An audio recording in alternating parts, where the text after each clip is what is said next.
Let us look at another example of how to solve linear programming problems using Simplex method. The special case in this example is how to solve when there is a tie for the key column. A manufacturer has three products A, B, and C. These products are produced on three machines M1, M2, and M3. The processing time required per unit of these products is as given to us below. So product A needs 3 hours of processing per unit on M1, 2 hours of processing on machine M2, and 1 hour of processing on machine M3. 1 unit of product B needs 2 hours of processing on machine M1 and 3 hours on M2 and doesn't need any hours on M3. 1 unit of product C needs 2 hours of processing on machine M1, 3 hours of processing on machine M2, and no hours on M3. Now there is a constraint for these machines, or the number of hours available for processing products on these machines, and the constraint is that M1 is available only for 240 hours per week, M2 is available only for 270 hours per week, and M3 is available only for 60 hours per week. Now product A gives a profit of rupees 10 per unit, while products B and C generate a profit of rupees 6 per unit. How much quantity of each product should be produced so as to maximize the profits? So basically, as part of this problem, we have to find out the quantity of A, B, and C that needs to be produced in order to maximize the profit. So let's see how we can solve this example using the Simplex method. So step 1 of solving a linear programming problem using Simplex method is to construct an LP model of the problem. In this step, we have to convert the given word problem into an LP model. Now in our example, we have to find out how much quantity of products A, B, and C should be produced in order to maximize the profit. So the quantity of products A, B, and C is unknown. So let us assume that X1 is the quantity of product A to be manufactured. X2 is the quantity of product B to be manufactured, and X3 is the quantity of product C to be manufactured. Now we have also been given that each unit of product A gives a profit of rupees 10. This is per unit. Similarly, each unit of product B gives a profit of rupees 6, and each unit of product C gives a profit of rupees 6 as well. So 1 unit gives a profit of rupees 10. Now we have assumed X1 is the total quantity of product A. So 1 unit gives a profit of rupees 10. So X1 units will give a profit of how much? So cross multiplication, let's say this is y. So y is the unknown. So y into 1 is y is equal to 10x1. Similarly, for product B, 1 unit gives 6 rupees. So x2 units will give 6x2. Similarly, for product C, 1 unit gives 6 rupees. So x3 units will give 6x3. So the total profit for products A, B and C will become 10x1 plus 6x2 plus 6x3. So if profit is represented by P, then P is equal to 10x1 plus 6x2 plus 6x3. And what we are being asked to do in this example is to maximize profit.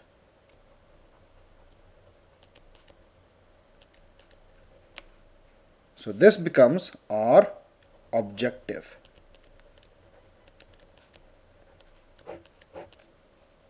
Let's say this is 1. But this objective also comes with some constraints. So let us look at the constraints given to us in this example. So this is the information given to us. Each unit of product A needs 3 hours of processing on machine M1. Each unit of product B needs 2 hours of processing on machine M1. And each unit of product C needs 2 hours of processing on machine M1 as well. And the total hours of M1 available per week is 240. So the total number of hours used by product A plus the total number of hours used by product B plus the total number of hours used by product C should not exceed 240. Now what is the total number of hours for product A? So each unit consumes 3 hours and we have assumed x1 units of product A are being manufactured. So the total number of hours used by product A on machine M1 becomes 3x1.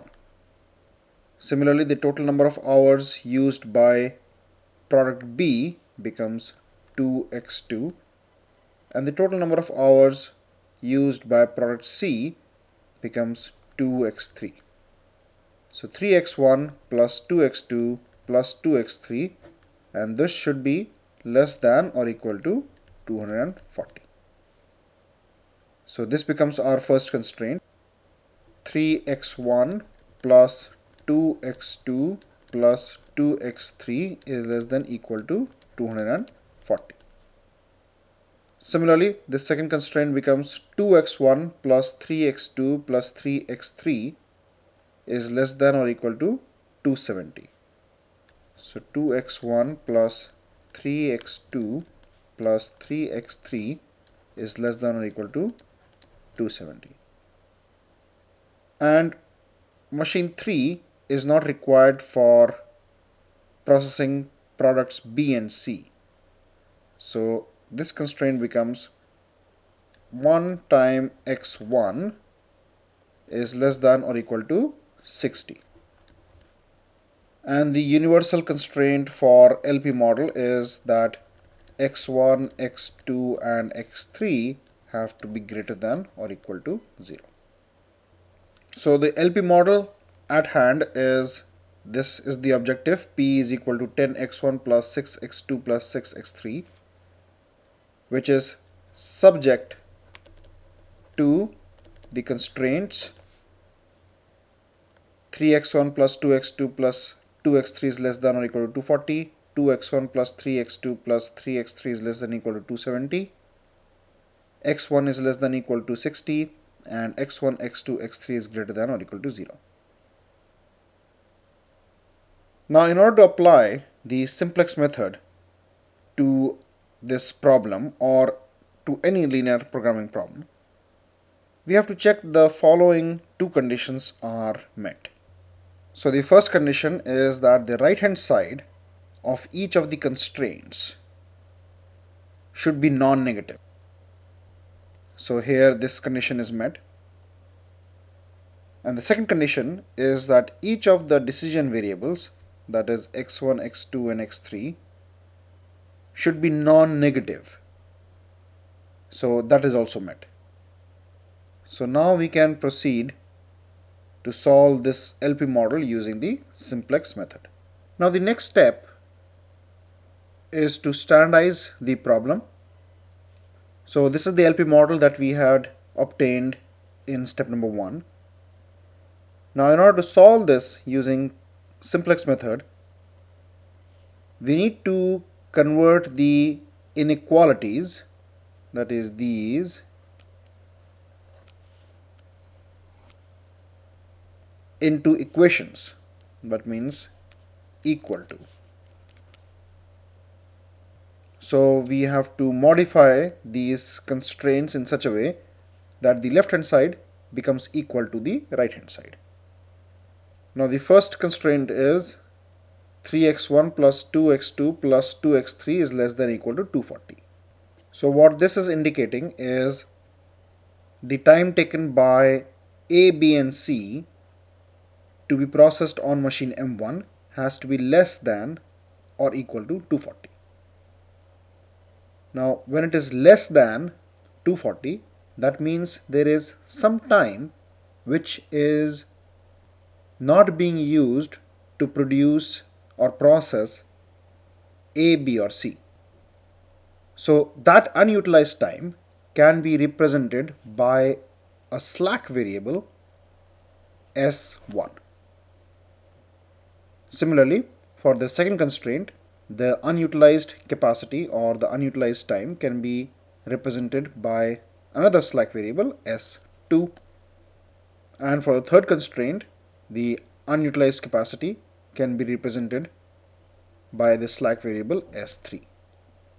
So with the introduction of these slack variables, our constraint equations become 3x1 plus 2x2 plus 2x3 plus S1 is equal to 240. Second becomes 2x1 plus 3x2 plus 3x3 plus S2 is equal to 270. Third becomes x1 plus S3 is equal to 60, and all the variables should be greater than or equal to 0. So x1, x2, x3, S1, S2, S3 should be greater than or equal to 0. Now, since we have introduced these new variables in these equations, we need to introduce these variables in the objective function as well. However, since this is cost, that is unutilized capacity, and we will consider the cost as 0, so we'll introduce these variables in the objective function, however with a coefficient of 0, indicating that there is no change to profit because of these variables. So our objective function now becomes P is equal to 10x1 plus 6x2 plus 6x3 plus 0s1 plus 0s2 plus 0s3, and we have to maximize the profit. Now let's move to the next step, which is to create the simplex table. So I have modified these equations in the standardized form that we had obtained in the last step. So let's now proceed to create the simplex table using this information. So the first row of the table is called the objective row, and this represents the profit or cost per unit of each variable in the objective function. And this is also known as contribution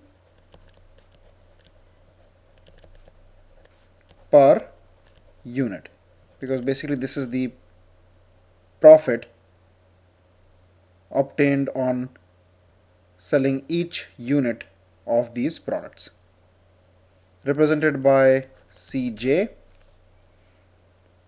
So let's place the coefficients of all the variables in the objective function. So 10, 6, 6, 0, 0, 0. The second row of the table indicates the variables in the problem for which the Cj components have been written in the first row.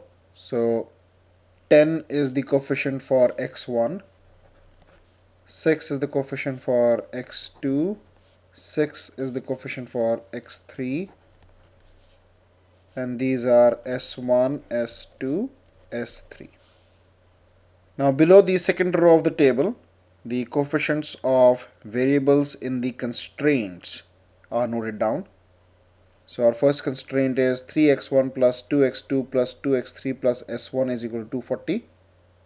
So for x1 the coefficient is 3, x2 coefficient is 2, x3 coefficient is 2, s1 the coefficient is 1, and since s2 and s3 are not there, we will consider the coefficient as zeros. Now the next constraint is 2x1, so 2, 3x2, 3x3, 0, 1, 0, and third is 1x1, 0x2, 0x3, 0s1, 0s2, and 1s3. Now let's move to the next step, step number 4, which is to establish a basic initial feasible solution. Now in solving linear programming problems using simplex method, the basic premise on which the simplex method is based is that for a maximization objective problem, the optimal solution appears on one of the corner points of the feasible solution region. So here we'll start with one of the corner points, which is the origin, where the basic variables, which is x1, x2, and x3 are considered to be 0. So the basic solution will be x1, x2, and x3 are all zeros. And then as we move further in the simplex method, we will move to an adjacent corner point till we find the optimal solution. So basically in this basic initial feasible solution, we are considering that there is no production happening for product A, B, or C. So the quantity is 0. Now let's find out the values of S1, S2, and S3, which is basically finding out what is the unutilized capacity for machine M1, M2, and M3. So for the first constraint, if x1, x2, and x3 are 0, that means S1 is equal to 240. So S1 is equal to 240. For the second constraint, basically S2 will be equal to 270. And for the third constraint, S3 is equal to 60. So this is our basic initial feasible solution. The non-zero variables, that is S1, S2, and S3, are known as the basic variables, while the variables with zero value, that is x1, x2, and x3, are known as the non-basic variables. Now let's complete the simplex table with this information. So we need to add two columns on the left hand side. The first column is CB, which represents the coefficients of the current basic variables. So basic variables are the non-zero variables, which is S1, S2, S3 in the objective function. So what are the coefficients of S1, S2, S3 in the objective function? while the second column is the basis column, which represents the basic variables of the current solution. So the basic variables are the non-zero variables, which are S1, S2, S3. So let's place them on the simplex table, S1, S2, S3, and their coefficients are 0, 0, 0. So 0, 0, 0. Now we need to add another column known as the solution values column, which is represented by B. This column takes the values of the basic variables, that is S1, S2, S3, in the initial basic feasible solution. Now the values obtained in the initial basic feasible solution are S1 is equal to 240, S2 is equal to 270, and S3 is equal to 60. So let's enter these values under column B. So S1 is 240, S2 is 270, and S3 is 60. So this completes our simplex table with the basic initial feasible solution. Now the next step is to perform the optimality test on this basic initial feasible solution to find out if this is the optimal solution or not. So in step number 5, we need to add two new rows. The first is known as Zj, and the elements in the Zj row represent the decrease in the value of the objective function, which will result if one unit of the variable in the jth column is brought into the product mix. So the Zj value may be interpreted as contribution loss per unit from the introduction of 1 unit of variable in the jth column into the solution. Now details of this is also covered in the detailed video for step number 5 of solving simplex method. Now the Zj value for jth column are obtained by adding the products of the elements under that column with the corresponding CB values. So for example, for the column x1, we have to multiply 3 with 0 plus 2 multiplied by 0 plus 1 multiplied by 0. So this value is 0. Again for x2 column, 0 multiplied by 2, 0 multiplied by 3, 0 multiplied by 0. This is 0. Now since this is 0, basically all the values will become 0. Next we have to add another row called Cj minus Zj, which is also known as the net evaluation row. Now this row is obtained by subtracting column wise the Zj value from the Cj value. So this is Cj and this is Zj. So 10 minus 0 is 10, 6 minus 0 is 6, 6 minus 0 is 6, 0 minus 0 is 0, 0 minus 0 is 0, and 0 minus 0 is again 0. So the values of Cj minus Zj row represent the net profit in the value of the objective function for each unit of the column variable introduced into the product mix. So basically Cj is representing the profit if 1 unit is introduced in the product mix. Zj is representing the loss if 1 unit is introduced in the product mix. So Cj minus Zj represents the net profit. Now the Cj minus Zj row determines whether or not the current solution is optimal. So a positive value in the Cj minus Zj row indicates the amount by which the profit will be increased if a unit of the corresponding variable is introduced into the solution. However, a negative value indicates the amount by which the profit will be decreased if a unit of the corresponding variable is introduced into the solution. So once we obtain the values of Cj minus Zj, they should be examined to find out if the solution is optimal or not. In case all the values are negative or 0, then the current solution is optimal. However, in case any element is positive, then the solution is not optimal and there is scope for further improvement. So in this example, since the value for Cj minus Zj in column x1, x2 and x3 are all positive, basically this solution is not optimal and there is scope for improvement.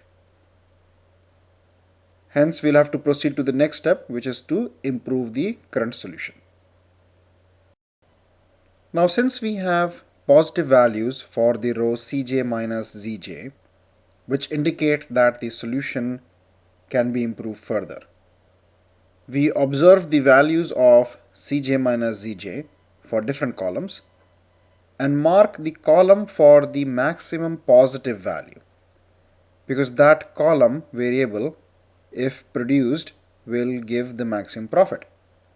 So in our case, 10 is the maximum value. So we mark this column. So the variable of this column is the one that should be entering the solution. That means this corresponding product should be produced. So this variable becomes the entering variable or the incoming variable. And the column in which it appears is known as the key column.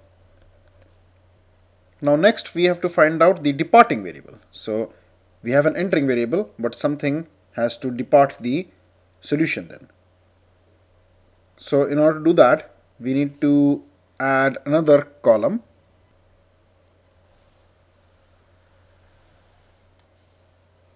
This is theta, and the elements of this column are obtained by dividing the elements in column B with the corresponding elements in the key column. So that means 240 divided by 3. So this becomes 80. 270 divided by 2.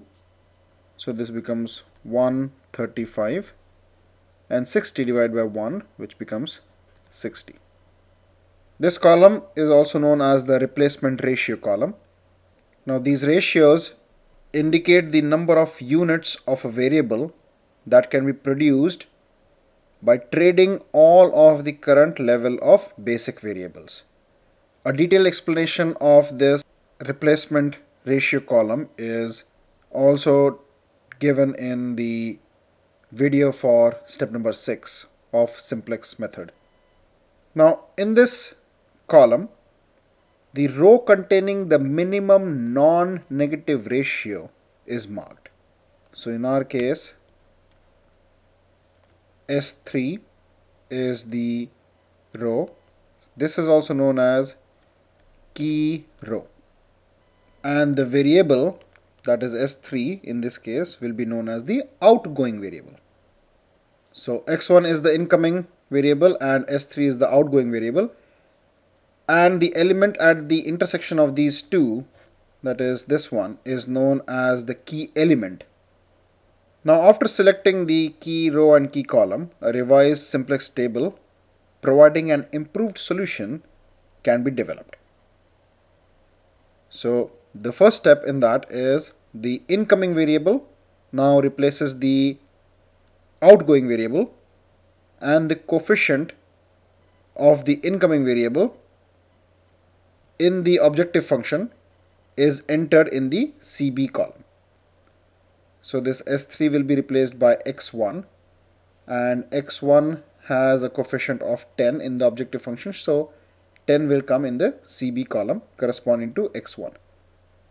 So let's do the change. So here I can enter x1 and the corresponding CB value is 10.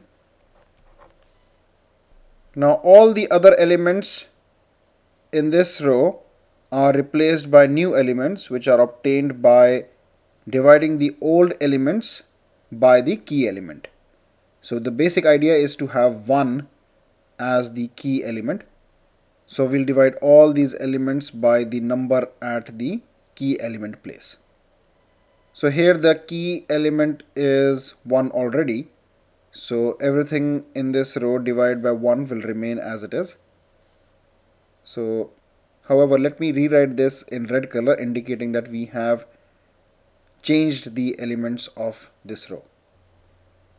Now each remaining row of the previous matrix is substituted by a new row called the replaced row by making the following changes.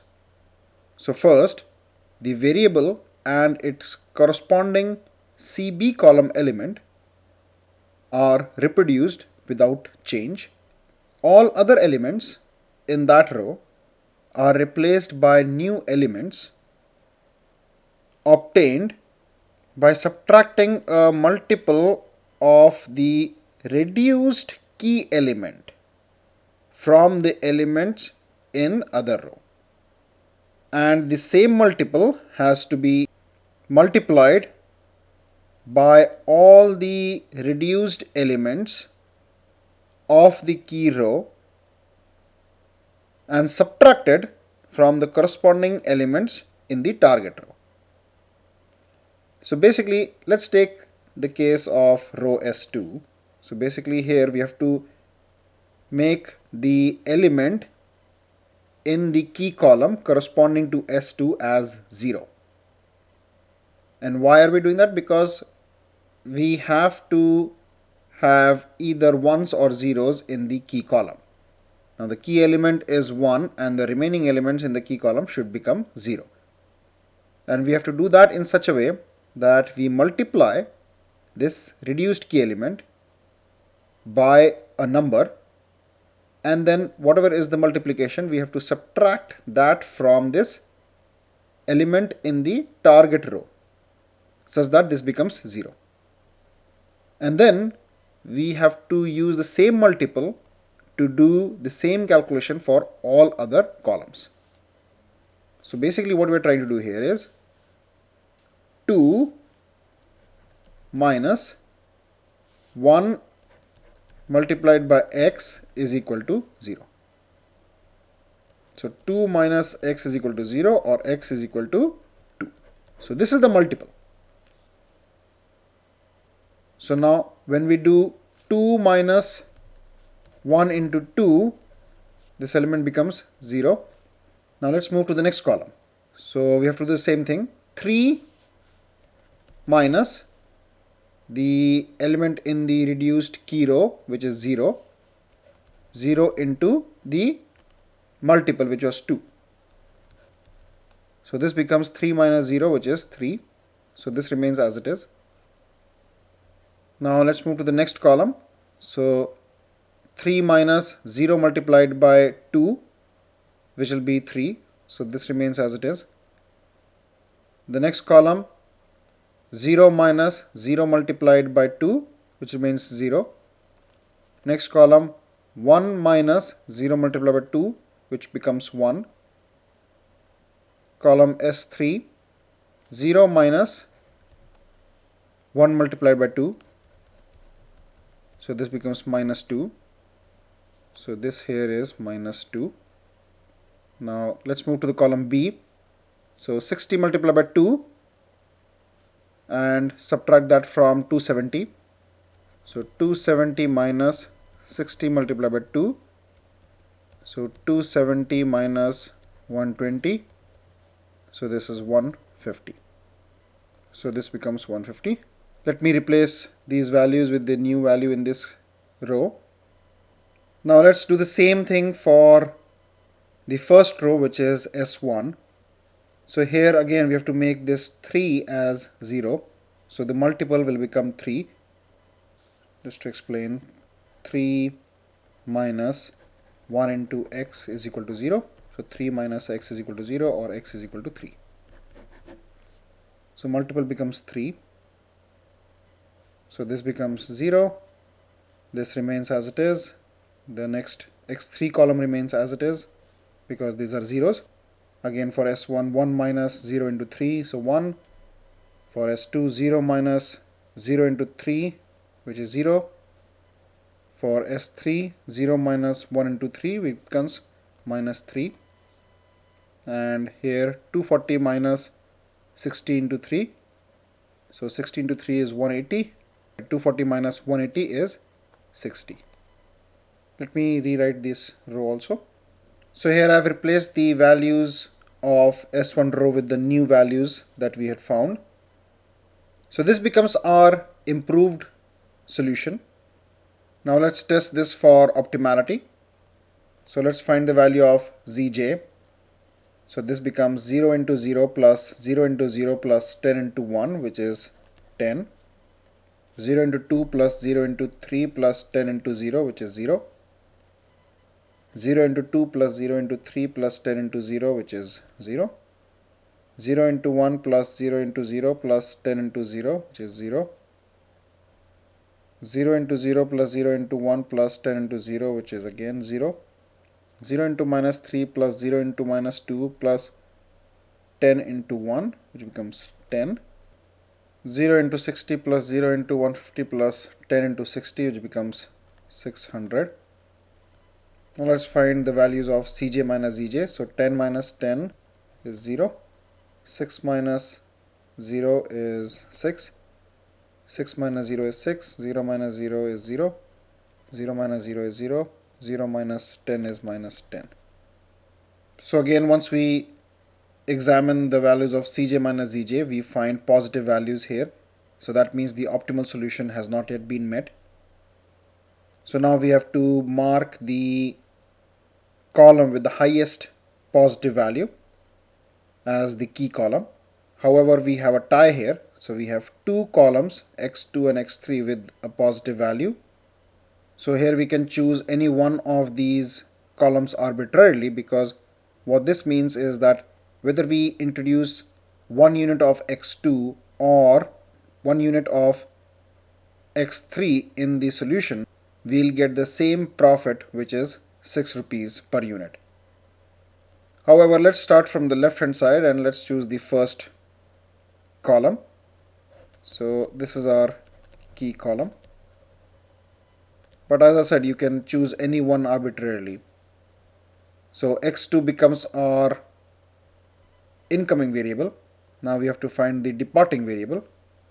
So we have to calculate the value of theta, which is dividing the elements in column B with the corresponding elements in the key column. So 60 divided by 2, which is 30. 150 divided by 3, which is 50.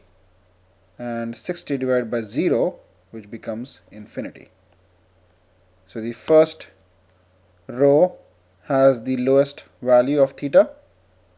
That means S1 becomes our departing variable, and the element 2 at the intersection of the key row and key column becomes our key element. So now that we have identified the key row and key column, a revised simplex table providing an improved solution can be developed. So first of all, the incoming variable now replaces the departing variable, and the coefficient of the incoming variable in the objective function is entered in the CB column. So let's do that. So this becomes x2, and x2 has a coefficient of 6. Now the remaining elements of the key row are divided by the key element so that the key element becomes 1. So let's divide all these elements by 2. Now After we have completed the calculations for the key row, each of the remaining rows of the previous matrix is substituted by a new row called replaced row. And the first step in doing that is that the variable and its contribution, that is the CB column element, are reproduced without change, and all the remaining elements in the row are replaced by new elements which are obtained by subtracting a multiple of the reduced key element from the element in the other row. Now the same multiple has to be multiplied by all the reduced elements of the key row and subtracted from the corresponding elements in the target row. So now let me find the new elements and replace the elements for the S2 row with the new elements. So these are the new elements for row S2. Now as we have seen earlier, basically the idea is that for the key column we should have the key element as 1 and all the remaining elements as zeros. So for S2 we have been able to make the element as 0. Now we have to do the same thing for the row x1. However, we already have a 0 in the key column corresponding to x1. So we don't need to do anything to this row. So we'll leave it as it is. Now let me remove these old values of zj and cj minus zj because we already have a improved solution and we'll have to do the optimality test. So let's find the values of zj. 0 into 6 plus 0 into 0 plus 10 into 1 is 10. 6 into 1 is 6. 6 into 1 again 6. 6 into 1 by 2 is 3. 6 into 0 plus 0 into 1 plus 10 into 0 is 0. 6 into minus 3 by 2 is minus 9. Plus 10 into 1 is 10. So 10 minus 9 is 1. 6 into 30 is 180. Plus 60 into 10 is 600. So this becomes 780. Now we'll do cj minus zj. So 10 minus 10 is 0. 6 minus 6 is 0.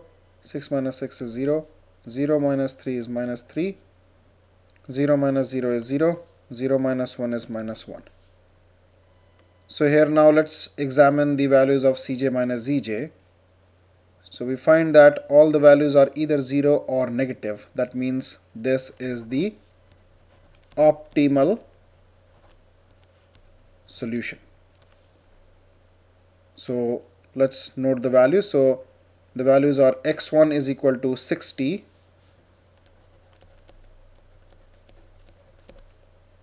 x2 is equal to 30, and x3 never entered the solution. So x3 has the value of the basic initial feasible solution, which is 0. And the profit value is this number here. So profit is equal to 780 rupees. So basically we should manufacture 60 numbers of product A, 30 numbers of product B, and we should not manufacture product C. And if we use this combination for our production, then the profit obtained will be maximum, which is 780 rupees.